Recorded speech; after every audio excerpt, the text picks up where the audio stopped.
Hi നമസ്കാരം. ടോക്കിലേക്ക് എല്ലാവർക്കും സ്വാഗതം. ഇന്ന് ഞാൻ നമ്മളെ നിലമ്പൂർ ബൈ ഇലക്ഷനെ കുറിച്ചാണ് പറയാൻ പോകുന്നത്. നിലമ്പൂർ ബൈ ഇലക്ഷൻ കാരണം നമ്മളെ ജനാധിപത്യ സിസ്റ്റത്തിന്റെ അല്ലെങ്കിൽ നമ്മളെ ഇലക്ഷൻ കമ്മീഷന്റെ ഒരു പോരായ്മയാണ് ഞാൻ ഇന്ന് ചൂണ്ടിക്കാണിക്കാൻ ഉദ്ദേശിക്കുന്നത്. എനിക്ക് അത്രയും പോരായ്മയായി തോന്നി. കാരണം ഇത്ര കോടികളും ലക്ഷങ്ങളൊക്കെ ചെലവാക്കിയിട്ടാണ് ബൈ ഇലക്ഷൻ നടത്തുന്നത്. പക്ഷെ എന്തിനാണ് ഈ ബൈ ഇലക്ഷൻ നടത്തുന്നത്? നമ്മളെ മുൻ MLA PV അൻവർ നിലമ്പൂരിൽ നിന്നും രാജിവെച്ചുകൊണ്ടാണ് എന്തുണ്ടായത്, ബൈ ഇലക്ഷൻ ഉണ്ടായത്. ആ ബൈ ഇലക്ഷൻ ഉണ്ടാവാൻ കാരണക്കാരായ PV അൻവർ ഇപ്പൊ വീണ്ടും ആ സീറ്റിലേക്ക് മത്സരിക്കാണ്. ശരിക്കും നമ്മൾ ചിന്തിക്കുമ്പോൾ അതിലൊരു ജനങ്ങളെ വിഡ്ഢികളാക്കുന്ന രീതിയിലുള്ള സമീപനമല്ല നമുക്ക് തോന്നുന്നത്. അയാൾ രാജിവെച്ചിട്ട് അയാൾ തന്നെ ആ സീറ്റിലേക്ക് വീണ്ടും മത്സരിക്കാം. അപ്പൊ ഇങ്ങനെ രാജിവെക്കുന്ന സിസ്റ്റം ഇപ്പൊ ചില സമയത്ത് നിയമസഭയിൽ നിന്ന് എന്ത് ചെയ്യും, രാജിവെച്ചിട്ട് അല്ലെങ്കിൽ നിയമസഭയിൽ MLA ആയിക്കൊണ്ടിരിക്കുമ്പോൾ തന്നെ MP ആവാൻ വേണ്ടിയിട്ട് ലോക്സഭയിലേക്ക് മത്സരിക്കും. അത് ജയിച്ചു കഴിഞ്ഞാൽ അത് രാജിവെക്കും. ഇപ്പൊ നമുക്കറിയാം നമ്മളെ പാലക്കാട് MLA ആയിരുന്ന ഷാഫി പറമ്പിൽ, അങ്ങനെ കുറെ ആളുകളുണ്ട് കേട്ടോ.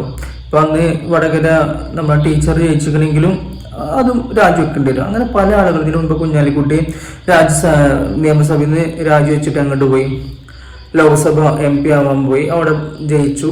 ആ ജയിച്ച് 2 വർഷങ്ങൾ ആയപ്പോൾ തന്നെ അവിടെ രാജിച്ചിട്ട് വീണ്ടും നിയമസഭ ഇലക്ഷൻ വന്നപ്പോൾ ഇങ്ങോട്ട് വന്നു.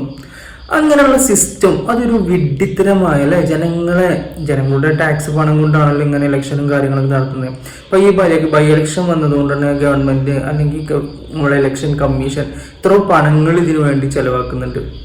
അപ്പൊ ഞാൻ ഞാൻ പറയാൻ ഉദ്ദേശിക്കുന്നത്, ഇങ്ങനെ രാജിവെച്ച് കഴിഞ്ഞാൽ ഇപ്പൊ രാജ്യസഭയിൽ നിന്ന് അല്ലെങ്കിൽ നിയമസഭയിൽ നിന്ന് ഇപ്പൊ ഒരാൾ രാജിവെച്ച് കഴിഞ്ഞാൽ, എന്ത് കാരണം കൊണ്ടാണെങ്കിലും രാജിവെച്ച് കഴിഞ്ഞാൽ ഒരു 5 വർഷത്തിന് പിന്നെ അയാൾക്ക് മത്സരിക്കാൻ പറ്റും, ബാൻ ചെയ്യണം. ഇപ്പൊ PV അൻവർ സാറ് അല്ലെങ്കിൽ PV അൻവർ എന്താ പറയാ മുൻ MLA രാജിവെച്ചു. അത് പാർട്ടി മാറിയത് കൊണ്ടാണ്. ആ പാർട്ടി മാറിയത് കൊണ്ട് അങ്ങനെ രാജിവെച്ചിട്ടുണ്ടെങ്കിൽ പിന്നെ അയാൾ 5 കൊല്ലത്തിന് അയാളെ മത്സരിക്കാൻ സമ്മതിക്കരുത്.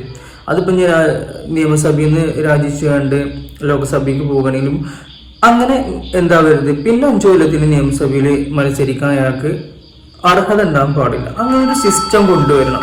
അപ്പൊ നമ്മൾ ഈ സിസ്റ്റത്തിന് ഒരു പോരായ്മ എനിക്ക് തോന്നി. അതുകൊണ്ടാണ് ഇങ്ങനെ ഒരു വീഡിയോ ചെയ്യാൻ തോന്നിയത്. ഇത് എത്രത്തോളം ശരിയാണ് എന്ന് എൻ്റെ ചിന്തയിൽ എനിക്കിത് തെറ്റായിട്ടാണ് തോന്നുന്നത്. ചിലപ്പോൾ നിങ്ങൾക്ക് ശരിയായിട്ട് തോന്നാം. എന്തായാലും നിങ്ങളുടെ അഭിപ്രായങ്ങൾ നിങ്ങൾ കമൻറ്റ് ചെയ്യാം. അപ്പം താങ്ക് യു.